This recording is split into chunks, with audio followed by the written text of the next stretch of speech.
Alhamdulillahi Rabbil Alamin. Wassalatu wassalamu ala ashrafil anbiya'i wa imamil mursalin wa ala alihi wa ashabihi ajma'in, amma ba'd. Bapak dan Ibu yang dirahmati Allah, alhamdulillah wa syukrulillah ala ni'amillah. Pada pagi ini kita diberikan kekuatan oleh Allah untuk bertemu kembali di dalam majelis yang sangat mulia ini, yaitu majelis sholat subuh secara berjamaah. Dan insya Allah ini kita sambung dengan kajian rutin kita setiap Ahad pagi.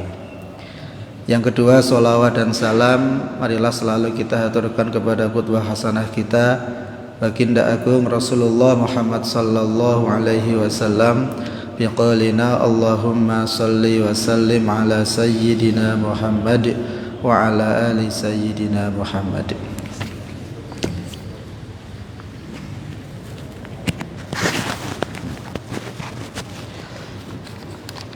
Insyaallah pagi ini kita akan melanjutkan kajian yang kemarin, yaitu tentang penyebab-penyebab terjadinya ikhtilaf atau terjadinya perbedaan pendapat. Kemarin kita sudah membahas yang pertama, yaitu adanya ikhtilaful qiraat, yaitu perbedaan qiraat, yaitu cara membaca Al-Quran yang ada 7 itu, yang sering disebut dengan nama qiraah sab'ah. Yang kedua, ini sudah kita bahas, yaitu adamul ittila' ala jami'il ahadis. Jadi tidak semua orang itu mendengar atau mengetahui hadis yang sama. Karena perbedaan itulah kemudian kadang-kadang terjadi yang dinamakan dengan perbedaan. Ini seperti kemarin sudah kita bahas, yaitu tentang waris dari nenek itu ya. Jadi nenek perempuan itu di zaman Abu Bakar pernah ditanyakan apakah nenek itu mendapat waris. Kemudian Abu Bakar menjawab, di dalam Al-Quran nenek itu tidak dapat waris. Tapi kemudian ada 2 orang sahabat yang menjelaskan bahwa di zaman Rasulullah nenek itu diberikan 1/6 dari harta waris. Akhirnya Abu Bakar menarik pendapatnya, pemahamannya, dan kemudian memberikan waris kepada nenek sebesar 1/6 dari harta waris ini. Dan memang kadang-kadang masalah harta waris ini juga kadang-kadang juga cukup menarik ya. Ini saya ada suatu pendapat atau kejadian yang cukup menarik, ini saya lanjutkan ini sebelum kita lanjut ke pembahasan yang selanjutnya. Jadi ini ada suatu kasus yang menarik pada masa Sayyidina Umar radhiyallahu anhu. Ini saya kutip dari kitab Asy-Syakhsiyah Al-Islamiyah pada jilid 1. Jadi wa min dzalika anna Umara waqa'at lahu qadiyatu miras. Jadi pada zaman kekhalifahan Sayyidina Umar itu ada kasus waris yang menarik. Yang ini di kalangan sahabat ini juga terjadi perbedaan. Wahya annahu qad matat imra'atun an zaujin wa ummin wa akhwaini li ummin wa akhwaini syaqiqaini. Jadi pada masa Umar itu ada kejadian seorang wanita wafat. Ya. Nah, ketika beliau wafat itu meninggalkan ahli waris. Yang pertama, dia punya suami. Ya, ada wanita wafat punya suami. Jadi ahli warisnya yang pertama itu adalah suami. Yang kedua, wa ummin, dia masih punya ibu. Ada suami, ada ibu. Kalau bapak sudah tidak ada. Wa akhawaini li ummin. Dia memiliki 2 saudara tunggal ibu. Jadi dia punya 2 saudara tunggal ibu. Wa akhawaini syaqiqaini. Dan dia punya 2 saudara tunggal bapak ibu. Paham ya? Jadi dia tidak punya anak. Jadi ada orang meninggal perempuan, mungkin masih muda begitu, wallahu a'lam, nggak ada penjelasannya. Nah, ketika beliau meninggal ini, yang pertama dia punya suami, yang kedua dia masih punya ibu, yang ketiga dia punya 2 saudara seibu, dan yang keempat dia punya 2 saudara bapak ibu, sebapak ibu, berarti bapaknya nikah lagi ya. Jadi dia punya 2 saudara seibu dan punya 2 saudara bapak ibu, berarti saudara kandung bapak ibu. Jadi ketika dia meninggalkan berapa waris tadi? Kalau dipilah ada 4 kelompok waris ya. Jadi kalau warisnya berarti ada 6 sebetulnya. Tapi kalau dikelompokkan itu ada 4. Yaitu suami, kemudian ibu, kemudian 2 saudara seibu, dan 2 saudara kandung bapak ibu, sebapak ibu. Gitu ya.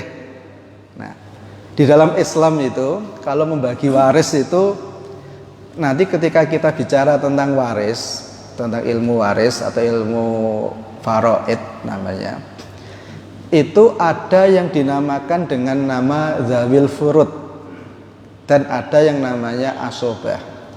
Zawil furud itu adalah orang-orang yang mendapatkan nilai tertentu, misalnya setengah, sepertiga, seperempat, seperenam, seperdelapan, itu namanya zawil furud.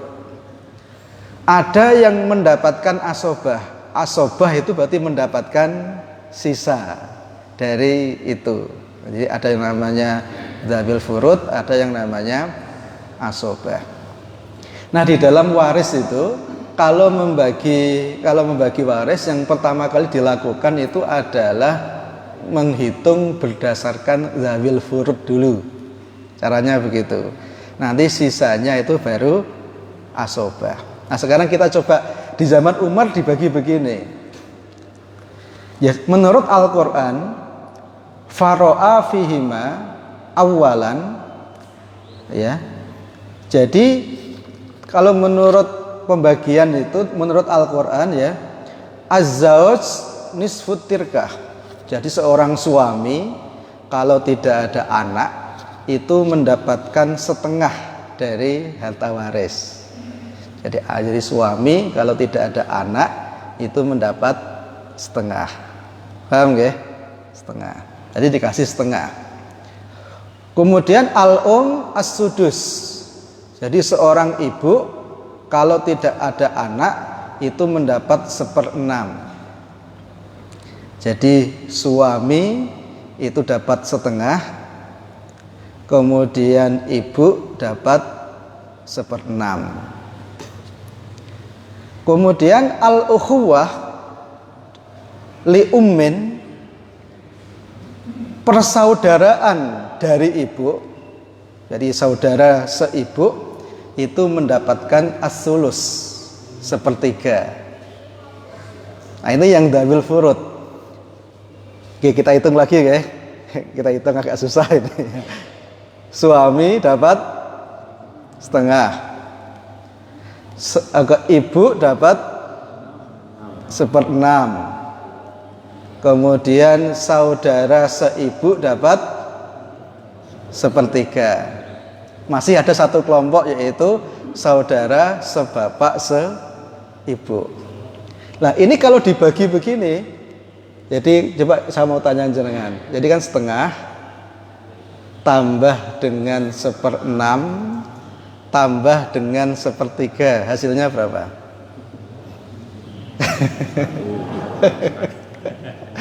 Jadi memang ternyata matematika itu perlu juga ya untuk memahami agama. Ada yang berpendapat, ngapain belajar matematika, nggak ditanya dikubur gitu. Ya ternyata kalau kita udah bicara begini juga butuh matematika. Jadi 1/6 ditambah setengah ditambah 1/3 hasilnya adalah 1. Jadi 6/6 jadinya 1. Udah ya. Loh, padahal masih ada satu kelompok lagi, siapa? Saudara sebapak seibu. Dapat berapa? Dapat 0, kan habis masalahnya. Paham ya? Nah, Umar bagi begitu. Karena ini dasarnya adalah Al-Quran. Tentu saja Umar diprotes orang. Loh, kok begitu wahai Umar? Secara logika, lebih dekat mana? Saudara sebapak ibu atau saudara seibu?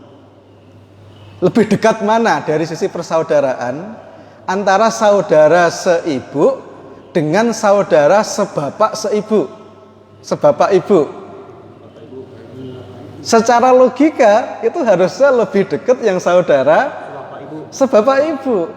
Tapi ini kok lucu, yang seibu aja dapat, masa yang sebapak seibu nggak dapat.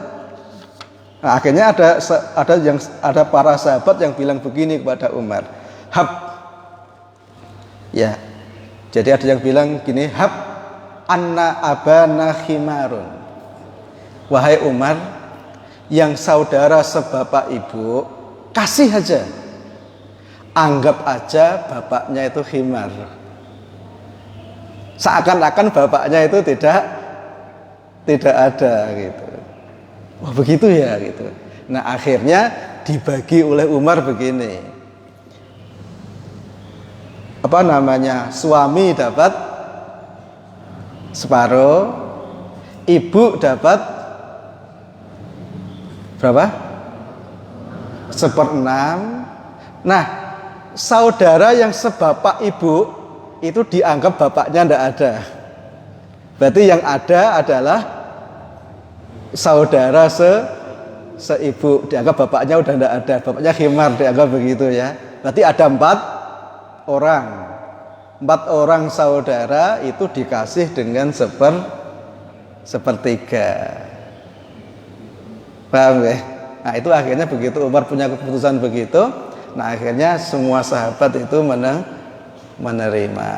Ini yang saya maksud, bahwa kadang-kadang memahami Al-Quran, memahami As-Sunnah dalam kasus-kasus yang sudah rinci itu juga muncul yang namanya perbedaan. Paham ya? Gitu. Jadi perbedaan itu sesuatu yang memang sangat alamiah. Jadi ada suatu masalah yang bagian usulnya itu disepakati, wajibnya sholat itu kan sepakat ya semuanya.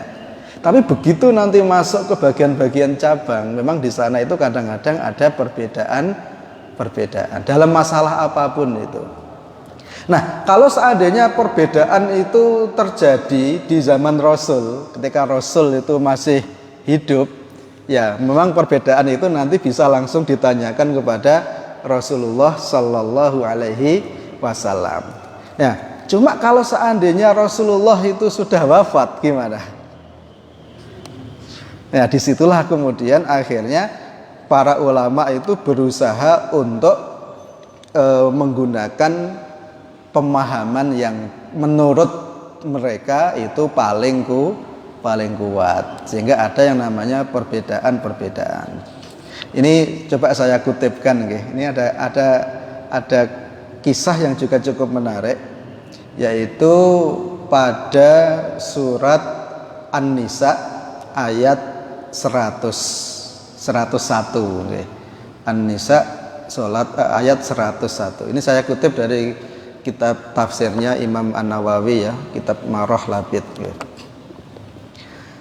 Nah ini jadi kalau di zaman sahabat, kalau Rasul masih hidup tanyanya langsung ke Rasul. Tapi kalau Rasul sudah wafat ya memang kadang-kadang terjadi perbedaan dan itu tidak bisa dihindari. Ini ada kisah yang menarik ini. Jadi di dalam surat An-Nisa ayat yang ke-101. Di sana itu dikatakan wa idza darabtum fil ardi falaisa 'alaikum junahun an taqsuru minas shalah in khiftum ayyaftinakumul ladzina kafaru innal kafirina kanu lakum aduwwam mubina. Ini adalah ayat yang menjadi dalil untuk mengqashar salat. Nggih, untuk mengqashar salat. Ayat ini kira-kira kalau maksudnya kira-kira begini, wa idza darabtum, jika kalian aisafartum, jika kalian berada dalam perjalanan fil ardi, di bumi, falaisa alaikum, maka tidak ada dosa, falaisa alaikum, maka tidak ada bagi kalian junahun, dosa, antaqsuru minas shalah, untuk mengqashar salat. Jadi ini kemurahan dari Allah. Kita kalau bepergian jauh tidak dalam maksiat, itu kita boleh mengqashar salat. Mengqashar itu maksudnya adalah salat yang awalnya 4 rakaat menjadi 2 rakaat. Paham ya? Nah kalau 3 boleh dikosor gak? Nah kalau 3 tidak boleh ya. 3 tidak boleh. Yang boleh itu hanya yang rubai, yang 4 rakaat, yaitu zuhur, asyar, sama isya. Nah kalau maghrib nggak boleh dikosor jadi 2. Apalagi subuh dikosor jadi 1, itu tidak boleh. Ya subuh ya tetap 2. Okay. Nah kemudian itu perjalanan berapa jauh? Nah itu diteliti oleh para ulama. Jadi ketika Rasulullah itu melakukan qashar, jaraknya itu arba'atu barid, jadi 4 barid. Jadi di zaman Rasulullah itu ada satuan jarak yang namanya barid. Jadi memang yang namanya satuan itu ya ada ya. Berarti kalau begitu kita kalau mau memahami hadis harus paham fisika, harus memahami tentang satuan. Dan di setiap zaman satuan itu beda-beda ya. Kalau zaman dulu Rasul ada yang pakai barid, pakai farsakh. Nah kalau zaman sekarang kita menggunakan satuan internasional ya. Ada yang namanya kilometer, ada yang namanya meter, ada yang namanya sentimeter, milimeter ya. Sebagian orang masih ada yang menggunakan mil, ada yang menggunakan feet dan lain sebagainya. Nah ini kalau dikonversi ya, ada sebuah kitab yang isinya itu tentang menjelaskan konversi satuan di zaman Rasul ke zaman sekarang itu ada. Kitabnya judulnya itu Al-Amwal fi Daulatil Khilafah. Di dalam kitab itu banyak dibahas tentang konversi satuan yang dipakai di zaman Rasul dan di zaman sekarang. Oke. Nah kemudian ayatnya masih ada kelanjutan. In khiftum, jika kalian khawatir, ayyaftinakumul ladzina kafaru, difitnah oleh orang-orang kafir. Ya ini fitnah dalam bahasa Indonesia, ini beda dengan fitnah dalam bahasa Arab ya. Kalau fitnah dalam bahasa Indonesia itu kan artinya menuduh yang tidak ada buktinya, itu sering dinamakan dengan fitnah. Tapi kalau dalam bahasa Arab fitnah itu bukan itu maknanya ya. Fitnah itu mendolimi orang, kemudian menindas seseorang, menyerang seseorang, itu dinamakan dengan nama fitnah. Maka ketika ada ayat al-fitnatu asyaddu minal qatl, itu fitnah yang dimaksud itu fitnah dalam makna tadi, bukan fitnah dalam makna bahasa Indonesia. Jadi jika kalian khawatir difitnah, maksudnya khawatir diserang oleh orang-orang kafir, nah, maka kemudian Allah memberikan izin untuk mengqashar salat. Nah di dalam ayat ini yang namanya mengqashar itu ketika dalam perjalanan ya. Nah kalau sebelum perjalanan gimana? Nah ini udah misalnya udah pakai baju yang bagus, udah wangi, udah tinggal berangkat, boleh kosor nggak? Ya belum, itu belum berada di perjalanan. Yang boleh mengkosor itu kalau sudah di jalan. Kalau baru mau jalan itu berarti posisi masih mukim, belum kosor. Jadi hati-hati ya. Jadi mentang-mentang sudah pakai baju bagus, sudah meledit, langsung mau kosor. Ya tidak begitu. Oke. Atau sebaliknya, misalnya dari Jogja ini, malam sampai rumah jam 12 malam, belum sholat isya. Nah karena merasa baru pulang perjalanan, isya-nya di kosor. Ya tidak boleh juga, posisi sudah di rumah. Kalau di rumah ya sudah mukim, berarti ya sudah harus sholat secara sempurna. Nah, ayat ini turun kan di awal-awal ketika Rasulullah itu hijrah ke Madinah. Nah, kemudian ketika di masa-masa akhir, ketika Rasulullah masa-masa akhir hidup beliau, itu yang namanya kota Makkah itu kan sudah dibebaskan oleh umat Islam, sudah menjadi bagian dari tanahnya kaum muslimin. Nah, yang menarik adalah bahwa ketika Rasulullah melakukan perjalanan dari Makkah ke Madinah, mungkin setelah haji wada misalnya, nah beliau itu mengqashar sholat. Beliau mengqashar sholat. Maka para sahabat itu heran dengan apa yang dilakukan oleh Rasulullah Sallallahu Alaihi Wasallam. Nah ini salah satu keheranan ini disampaikan oleh Ya'la bin Umayyah. Tapi keheranan para sahabat itu ya kadang-kadang ya sahabat itu kan juga kadang-kadang tahu diri, okay? Ya kalau mereka itu kadang-kadang itu tidak berani kalau tanya itu langsung kepada Rasul. Ya, akhirnya tanyanya ke Umar dulu ya. Ya'la ini pernah berkata kepada Umar begini. Jadi qultu li Umar, ini kata Ya'la bin Umayyah kepada Umar. Innama qalallahu ta'ala in khiftum wa qad aminan nas. Loh, Rasulullah kok melakukan qashar ya? Padahal di dalam ayat Al-Quran surat An-Nisa ayat 101 yang namanya qashar itu ada kata-kata in khiftum ayyaftinakumul ladzina kafaru. Itu ada kemurahan mengqashar adalah ketika kita itu khawatir di dalam perjalanan dan khawatir diserang oleh orang kafir. Nah, ini sudah kondisi aman sentosa, Rasul kok masih mengqashar. Padahal kalau sesuai dengan ayat tadi harusnya tidak perlu mengqashar, harusnya udah tidak boleh mengqashar. Tapi sahabat ini nggak berani tanya kepada Rasul.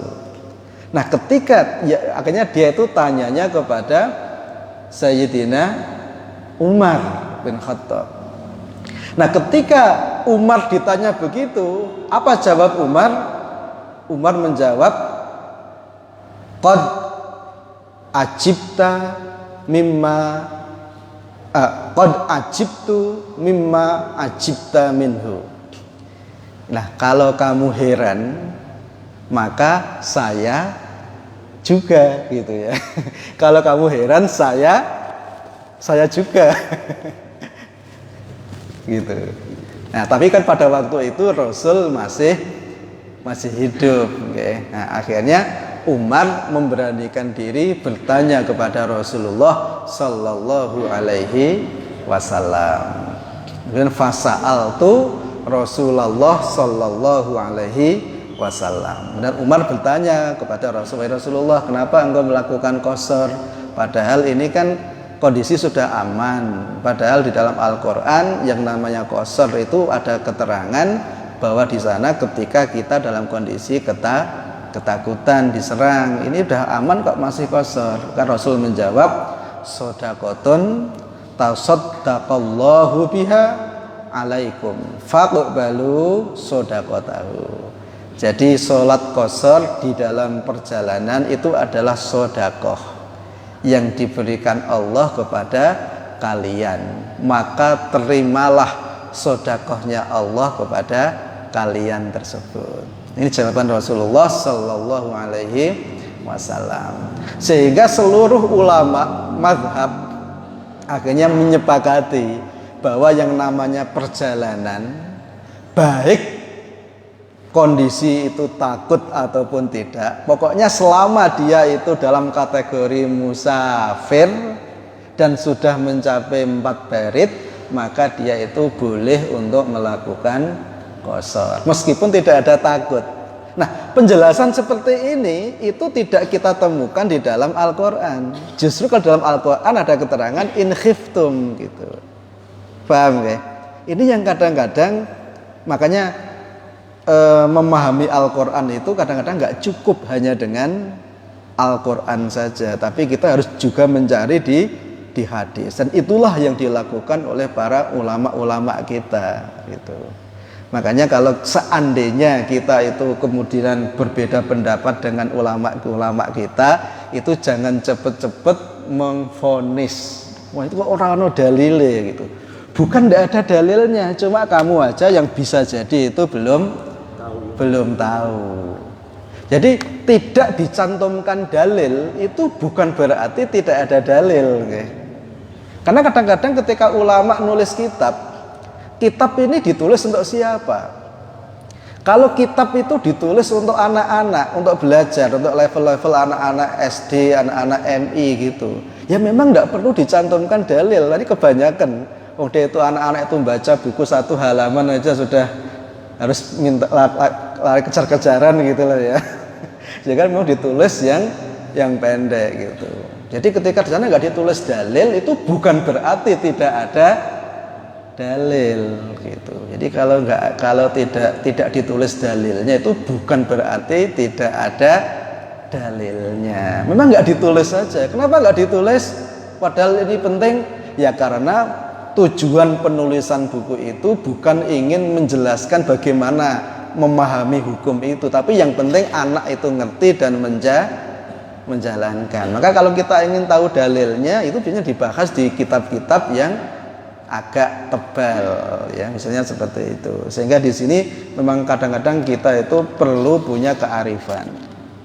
Tapi sebagaimana yang dibahas sebelumnya ya, jangankan kita yang hidup di zaman sekarang, bahkan kadang-kadang di zaman sahabat sendiri itu ada sahabat yang tahu dalil, ada sahabat yang kadang-kadang tidak tahu dalil. Sebagaimana yang kemarin sudah kita bahas itu ya, misalnya kayak kisahnya Umar bin Khattab itu, kan saya cerita itu, masih ingat ya?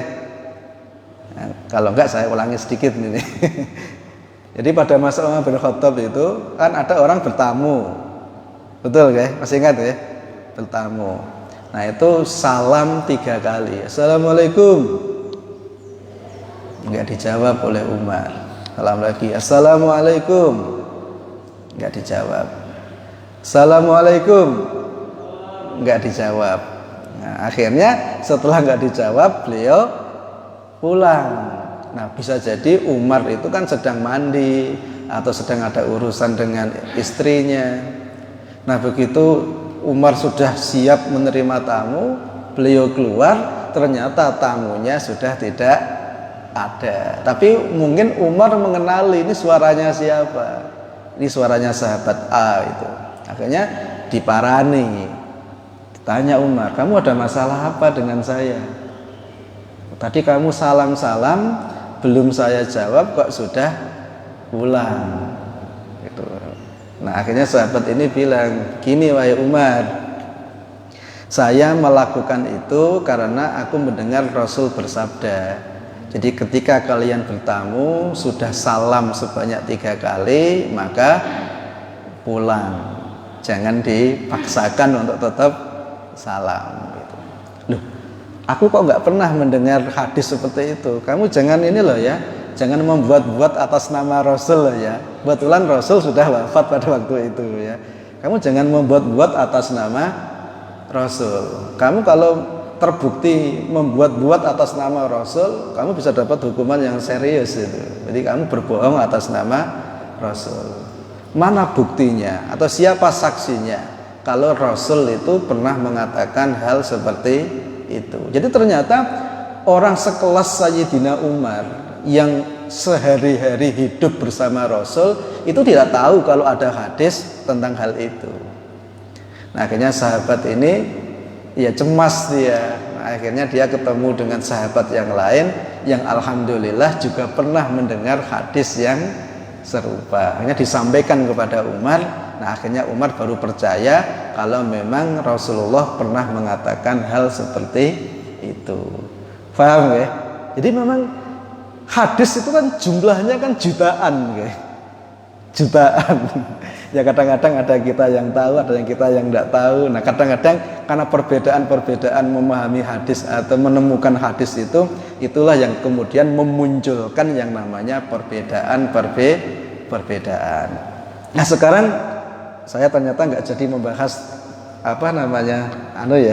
tentang hal-hal apa saja yang menyebabkan perbedaan yang kedua, ketiga, keempat, kelima ya, mungkin nanti lain kali. Saya ingin menjelaskan tentang nah terus bagaimana kalau seandainya terjadi perbedaan itu. Nah kemarin sudah kita bahas. Yang pertama, kalau itu perbedaan dalam urusan furu', maka yang pertama kita itu harus bersifat tasamuh, lapang dada, menerima perbedaan tersebut. Jadi jangan mentang-mentang ya. Terus yang kedua, tentu saja kita itu terus berusaha mencari ilmu, mencari pemahaman, mencari dalil yang lebih kuat sehingga dalam ibadah kita itu semakin mantap, semakin yakin. Nah itu yang harus kita lakukan, mestinya begitu. Nah itulah juga yang dilakukan oleh para ulama dulu itu. Jadi mereka itu ketika berbeda itu ya memang berbeda karena pemahamannya begitu. Tetapi ketika mereka berbeda dengan yang lain itu tidak musuhan ya. Gitu. Ini ada kisah yang menarik yang ini dikutip di dalam kitab Al-Khulas wa Ikhtilafun Nas. Nah, ini kejadian terjadi pada masa Imam Abu Hanifah. Jadi ada diskusi yang cukup menarik menurut saya antara Imam Abu Hanifah dengan seorang laki-laki. Nah, tapi sayangnya nggak disebutkan namanya itu siapa. Nah, di dalam kitab ini dikutip lagi dari kitab yang judulnya A'immatul Fiqh Tis'ah ya. Nah, diskusinya begini. Qala rajul, ada seorang bertanya kepada Imam Abu Hanifah. Idza qulta qaulan wa dhahara khabarun li Rasulillahi yukhalifu qolaka. Wahai Imam Abu Hanifah, kalau seandainya Anda memiliki suatu pendapat, tapi ternyata pendapat Anda terbukti bertentangan dengan hadis Rasulullah, apa saran panjenengan atau bagaimana pandangan panjenengan? Beliau mengatakan, utruk qauli bi khabari Rasulillah wa kullu ma sahha an Rasulillah fahuwa alayya al-ain wal ra'su. Kalau kamu mendapati seperti itu, tinggalkan pendapatku, ambillah hadisnya Rasulullah. Karena sesungguhnya hadis yang terbukti sahih dari Rasulullah, itulah mataku, itulah kepalaku. Itu kata siapa? Imam Abu Hanifah. Kemudian seorang laki-laki ini masih belum puas. Dia tanya lagi, fa idza kana qaulus sahabi yukhalifu qolaka. Itu jika pendapat panjenengan beda dengan hadis dari Rasulullah. Nah sekarang yang kedua, kalau seandainya pendapat panjenengan itu beda dengan pendapat sahabat Nabi, bagaimana pandangan panjenengan? Ya, kalau tadi kan beda dengan hadis. Sekarang bagaimana kalau pendapat panjenengan beda dengan pendapat sahabat? Beliau mengatakan, utruk qauli biqaulis sahabi. tinggalkan pendapatku, ambillah pendapat sahabat Nabi. Itu kata siapa? Imam Abu Hanifah. Nah, laki-laki ini masih belum puas lagi, dia bertanya lagi. Fa idza kana qaulut tabi'i yukhalifu qaulaka. Nah, bagaimana kalau pendapat panjenengan itu berbeda dengan pendapat tabi'in? Tabi'in itu berarti generasi setelah Imam Abu Hanifah. Maka beliau menjawab, idza kanat tabi'iyyu rajulan fa ana rajulun. Jadi seorang tabi'in itu adalah manusia dan saya adalah tabi'in. Ya berarti sama-sama tabi'in, ya berarti aku tetap berpegang pada pendapatku gitu. Jadi inilah keluasan ilmu dari seorang Imam Abu Hanifah. Jadi tidak kemudian modelnya ngekeng kayak gitu, enggak ya. Jadi memang kenapa? Karena yang dicari itu adalah kebenaran. Yang dicari itu bukan menangan. Nah, semoga kita juga begitu. Nah, kita ngaji seperti ini sebetulnya kan dalam rangka itu ya, bukan untuk menang-menangan, apalagi untuk gaya-gayaan. Barangkali itu pengantar yang bisa saya sampaikan. Monggo kalau saya nggak jadi membahas tentang apa-apa saja yang menyebabkan perbedaan, mungkin di lain kesempatan. Oke, monggo. Oke, ada itu juga nggih. Nggih, monggo nggih. Terkait jamak kosor. Ada orang Semarang, karena lebaran dia mudiknya ke Surabaya. Berangkat dari Semarang jam 1 siang, belum sholat zuhur. Setelah sampai Demak, mampir di Masjid Demak melakukan sholat jamak kosor. Setelah sholat jamak kosor di Masjid Demak, tiba-tiba ditelepon oleh mungkin pimpinannya, sudah tahu mudik dilarang kok tetap mudik, kembali. Akhirnya orang itu kembali ke Semarang. Sampai Semarang karena tadi sholatnya sekitar jam 1, sampai Semarang jam 2 sudah sampai ke Semarang. Tak kala masuk waktu asar, ini wajib sholat lagi atau tidak? Enggak ada yang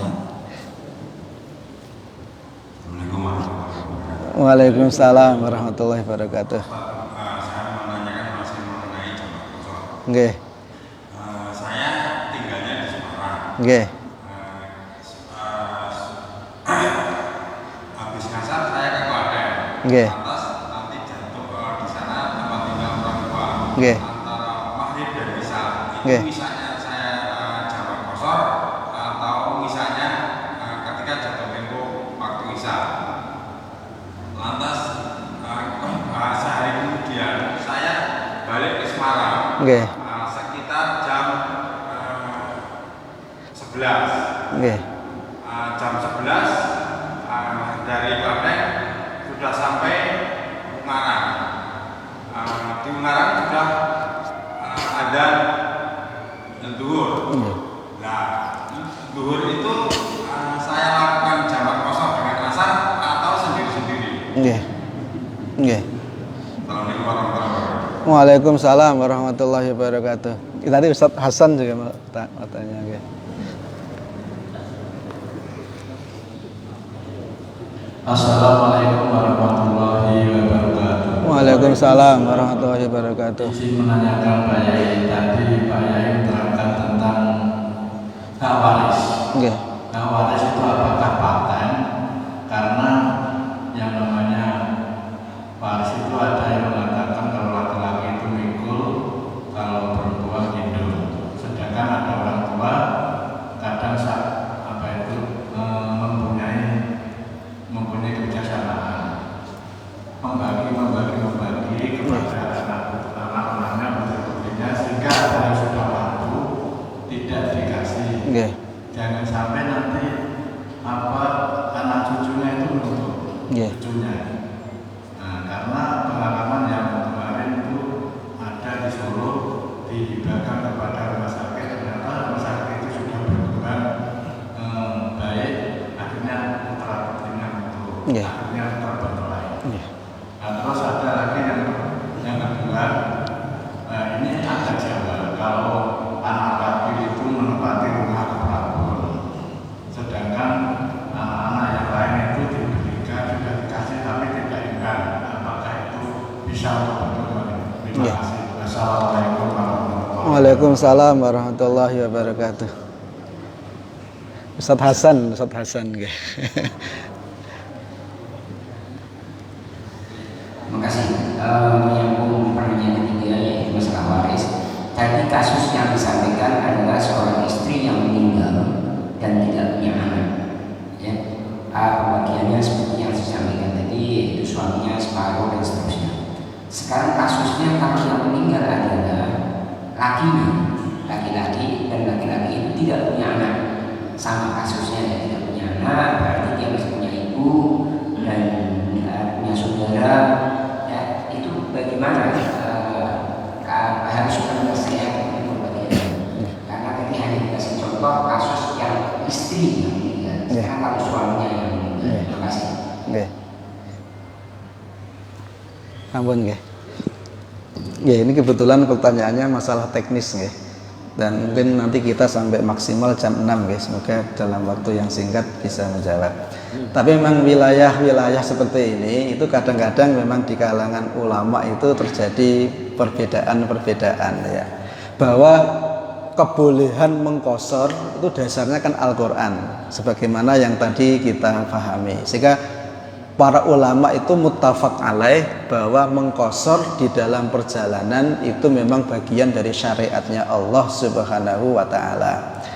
Nah, kemudian berapa batas safar? Tadi kan 4 barit. Nah, itu 4 barit sekitar 80 kilo kalau di zaman sekarang ya. Nah, kemudian lebih bagus mana antara mengkodok sama tidak? Nah, itu jadi pertanyaan. Ada sebagian orang yang punya pemahaman bahwa mengqashar, menjamak qashar itu lebih baik. Dasarnya apa? Hadis Nabi yang tadi. Ada yang mengatakan bahwa melaksanakan yang azimah, melaksanakan ibadah sesuai dengan ketentuan awal itu lebih baik. Tapi sebagian ulama ada yang lebih bijaksana mengatakan begini, tergantung situasi dan kondisi. Kalau memang sholat secara total, secara awal itu mudah baginya, sebaiknya dia melaksanakan itu. Tapi kalau itu lebih sulit baginya, sebaiknya dia lakukan yang qashar. Ada perbedaan pandangan seperti itu. Nah, sekarang seperti yang tanyakan Ustaz Saiful tadi, ada orang mau pergi karena memang jarak safarnya itu lebih dari 4 barit, katakan ke Surabaya dari Semarang. Nah, di jalan dia sudah mengqashar, ternyata jamak qashar ya. Setelah itu dia pulang karena suatu hal, nggak jadi bepergian, padahal sholatnya sudah selesai. Maka sholat kalau sudah selesai dilakukan maka itu sah, maka tidak perlu diulang lagi. Tapi kalau seandainya kita mengulang boleh nggak? Tentu saja boleh, tapi tidak wajib mengulang. Jadi semua sholat yang sudah sah secara syar'i maka dia itu tidak perlu diulang lagi. Contoh begini, kita misalnya mau sholat, nggak ada air, kita udah cari kemana-mana, nggak ada air, akhirnya kita tayamum. Setelah tayamum tiba-tiba ada air datang, gimana? Perlu ngulang lagi enggak? Maka secara syariah sholat yang pertama itu sudah sah, jadi nggak perlu diulang. Tapi kalau seandainya orang itu mau mengulang, itu juga tidak dilarang. Contoh yang lain, ada orang sholat nggak punya baju, adanya cuma celana pendek yang membuka aurat, ya sudah dia sholat sebagaimana yang ada kan. Nah, begitu dia sholat tiba-tiba ada baju datang, gimana? Apakah perlu ngulang lagi? Tidak perlu. Jadi sholat yang sudah sah itu tidak perlu diulang lagi. Tapi kalau seandainya dia mau mengulang itu tidak dilarang, gitu. Paham ya? yang pertama. Nah, sekarang yang tadi ditanyakan, ada orang Semarang, kemudian ke rumah ibunya di Klaten, dan Semarang Klaten itu sudah masa fatus safar.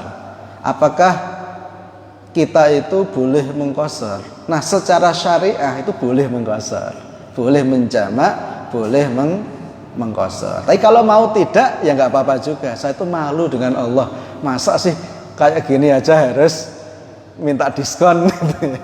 Ya ada yang begitu juga ada. Biasanya itu para ulama-ulama sufi, dia itu tidak mau melakukan yang gitu-gitu. Itu bukan karena sombong, bukan ya, tapi karena malu. Orang tidak mau melakukan itu kadang-kadang itu kalau sombong kan jelas tidak boleh ya, tapi karena malu. Ada orang itu nggak mau berdoa kepada Allah. Bagus atau jelek? Kalau nggak mau berdoa karena dia merasa cukup, yaitu tentu kesombongan yang luar biasa. Tapi ada orang itu yang nggak berani berdoa kepada Allah. Kenapa? Loh, saya ini sudah diberikan Allah sedemikian banyak, sementara ibadahku ini belum seberapa. Jadi aku malu kalau minta kepada Allah. Orang yang model begitu juga ada ya. Ya orang yang seperti itu kan nggak bisa kita salahkan kan.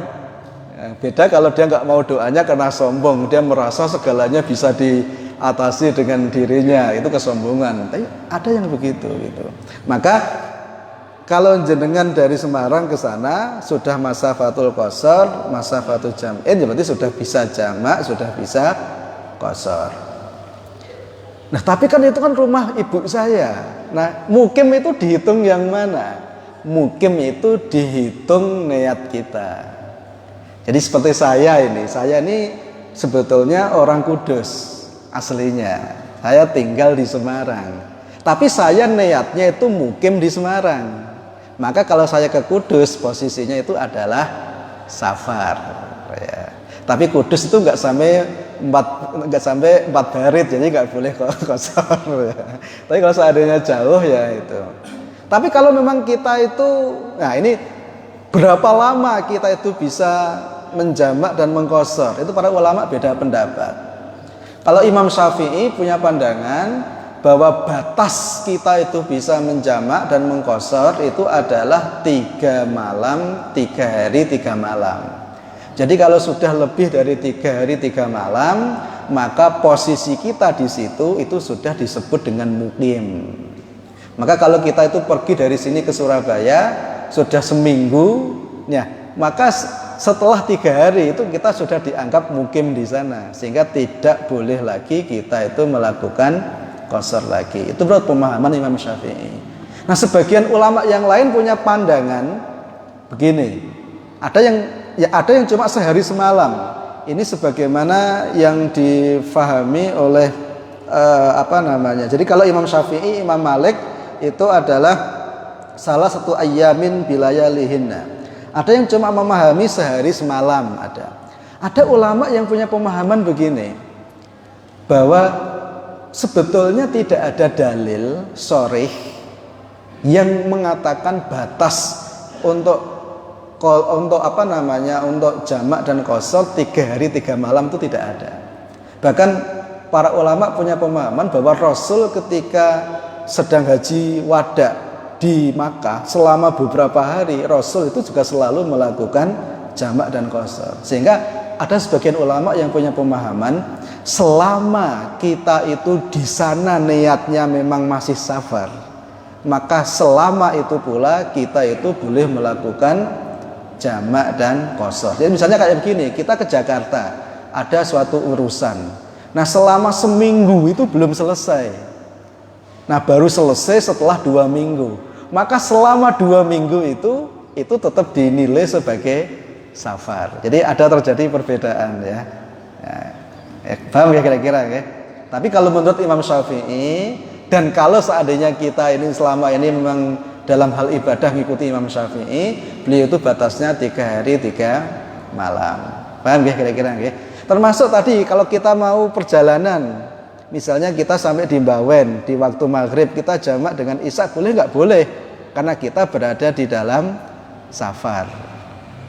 Ya, nanti kalau ternyata isya udah sampai sini, perlu ngulang nggak? Tidak perlu ngulang. Tapi kalau ngulang boleh nggak? boleh juga. Intinya ibadah yang sudah selesai ditunaikan itu tidak wajib untuk diulang. Tapi kalau mau diulang itu tidak dilarang gitu. Kira-kira begitu ya. Kemudian berikutnya tentang waris ya. Saya dulu sebetulnya itu sudah jelaskan tentang waris meskipun singkat ya. Tapi memang kalau kita pengen detail ya itu memang butuh waktu yang agak panjang. Jadi intinya begini. Yang namanya waris itu apakah paten harus begitu atau ada kebijaksanaan lain? Ya, kalau kita lihat di dalam Al-Qur'an ketika Allah membahas tentang waris,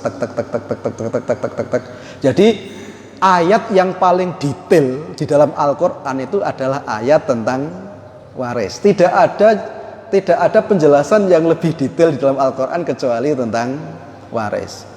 Nah, kemudian di belakang Allah mengatakan faridotam minallah. Bahwa ketentuan yang dijelaskan oleh Allah itu sifatnya adalah fardu. Ya, bahkan Allah sendiri yang bilang bahwa itu adalah wajib. Ya, berarti sebetulnya kalau kita mengacu kepada Al-Qur'an, ketentuan seperti itu tuh mengikat.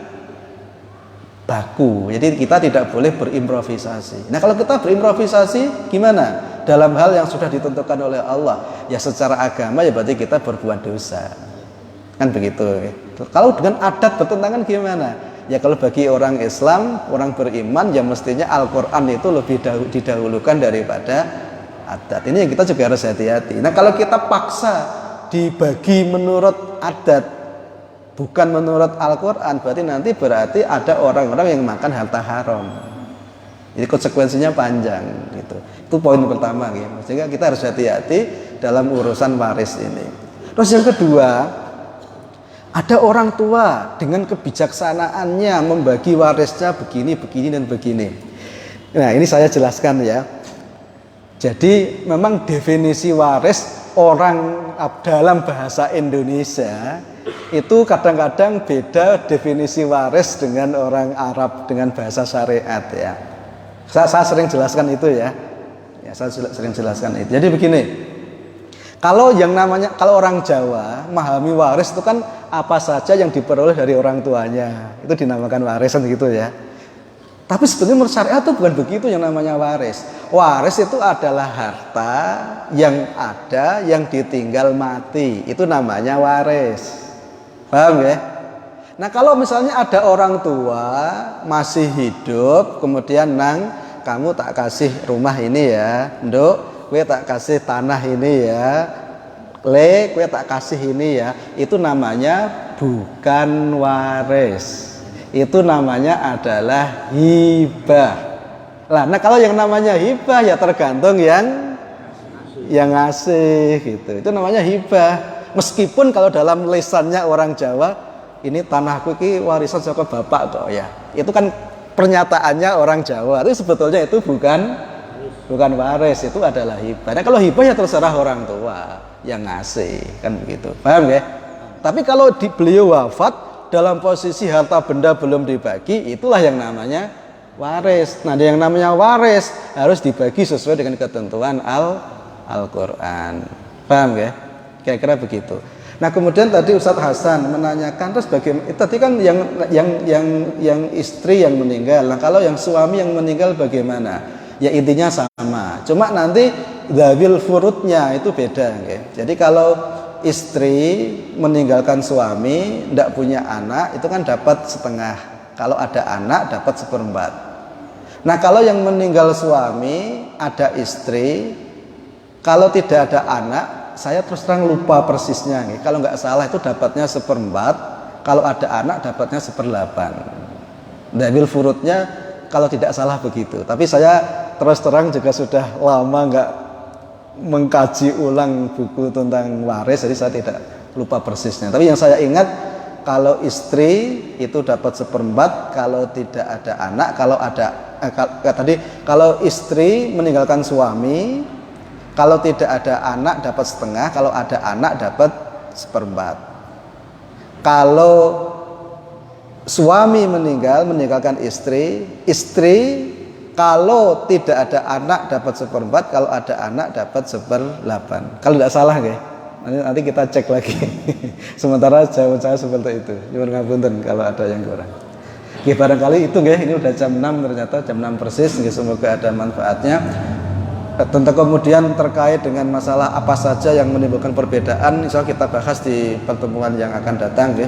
Barakallahu li wa lakum wa nafa'ani wa iyyakum bima fihi minal ayati wa dzikril hakim.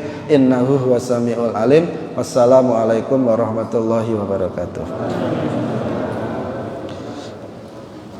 Maulana